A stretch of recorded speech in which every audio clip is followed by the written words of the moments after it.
Je docela vtipný teda mimochodem, to je ten střízlík, o kterém jsem tady mluvil, že normálně jí jenom tu zeleninu. Mimochodem tohle je jeho video, jeho kamera, tak jim to tady ukažte. Pojďme pozdravit Řecko! We sent bye to Greece!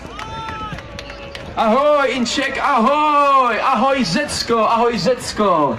No a muž, který je tady, tak to je Damos Iosifidis, muž, který má stejně tak, si myslím, krásných, já nevím, 55 kg maximálně, to je ten s tou zeleninou teda, aby jsme si rozuměli. A mimochodem sám říkal, že má rád český holky a ty holky, to se mi líbí, prý vůbec nemusí být hezký.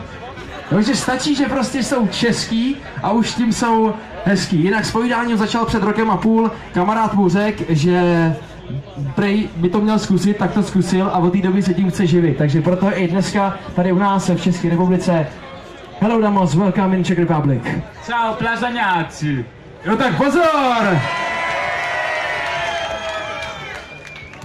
Tak bude to pravděpodobně jedna z mála českých vět, ale docela mu jde. Once more please. Once more. Hele, anglicky nerozumí, ale český jo, to je vtipný. Kámo, dej to ještě jednou. Ciao plazaňáci.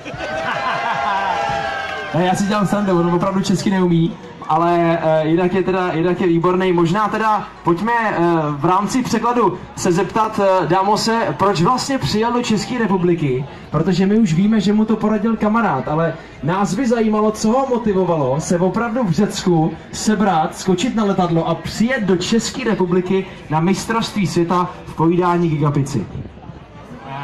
Why do I came from? To get the $1,000.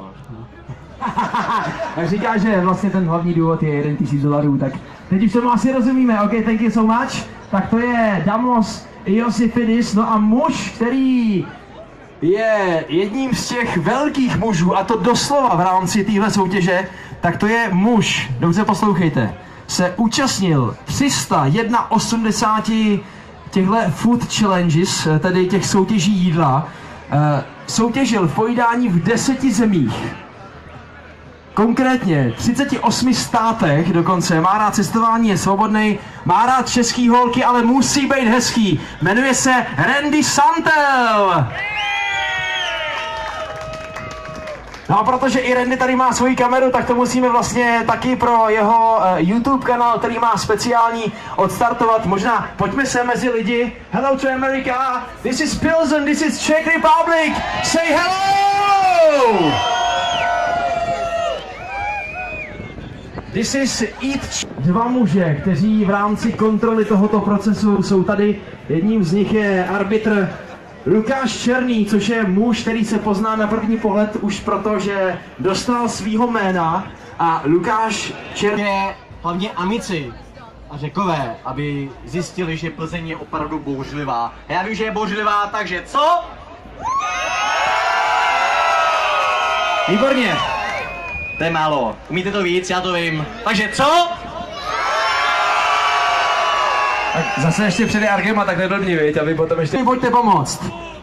5, 4, 3, 2, 1, go! Tak už to jede, to je neskutečný, jak se do toho rovnou pouští.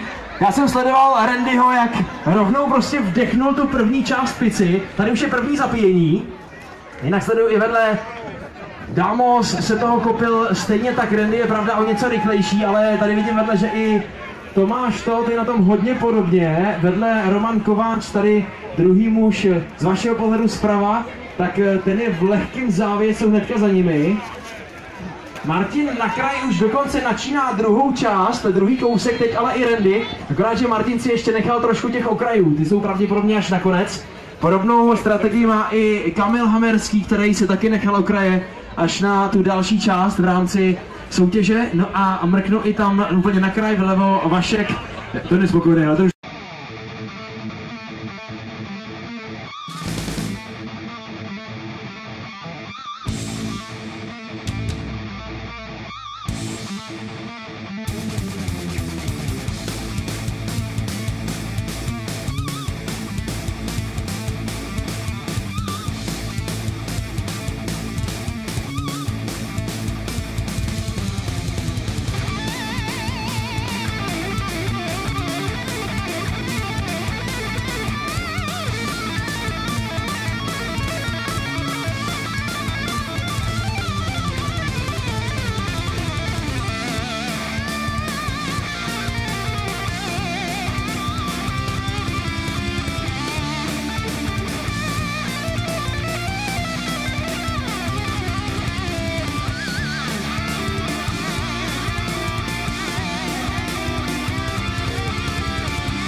těsným zástupu, má tam možná 3, maximálně 4 kůrky. Kamile, pojď do velkého finiše, protože seš hodně těsně za Randym. Damos, tomu zbyde taky jenom kůrky, zbytek už si dojet, má tam zhruba nějakých 6, možná 7 kůrek.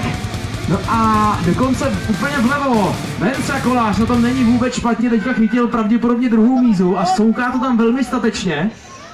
Tak to vůbec nevypadá špatně. Randy možná poslední zapití, hele, zase zatře se, rozumíš, pošle to tam.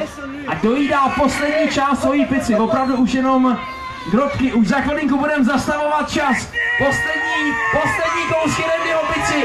Randy Sentl právě teď míří na poslední hrst pici od Pizza Doma, pici Gladiator Hot. A jakmile se napije a poukne, tak budeme zastavovat čas, což bude za několik málo vteřin. Pojďme hesnout, je to tady!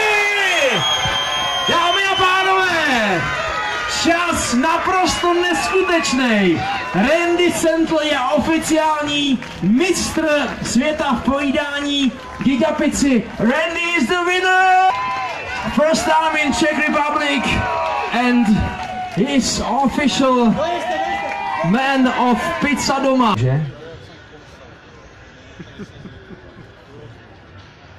Damos!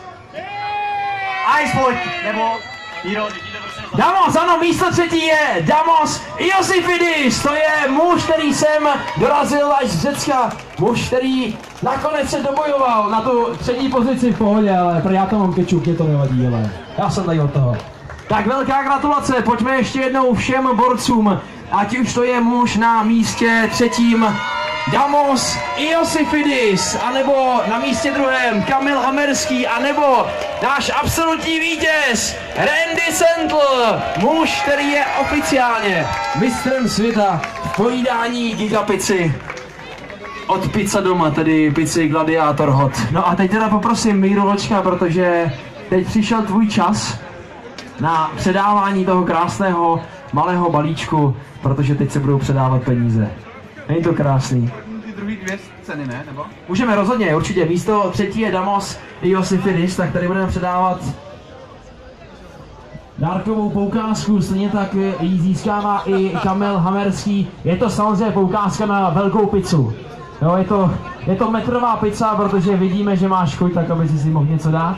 Kamil Hamerský, muž s číslem 2 pro ten dnešní pizza souboj. Poprosím Láďu, aby jsme si shrnuli ještě přehled všech těch pivovarů, který tady jsou, protože stojí za to si opravdu ty stánky obejít jeden po druhým. Tady to začíná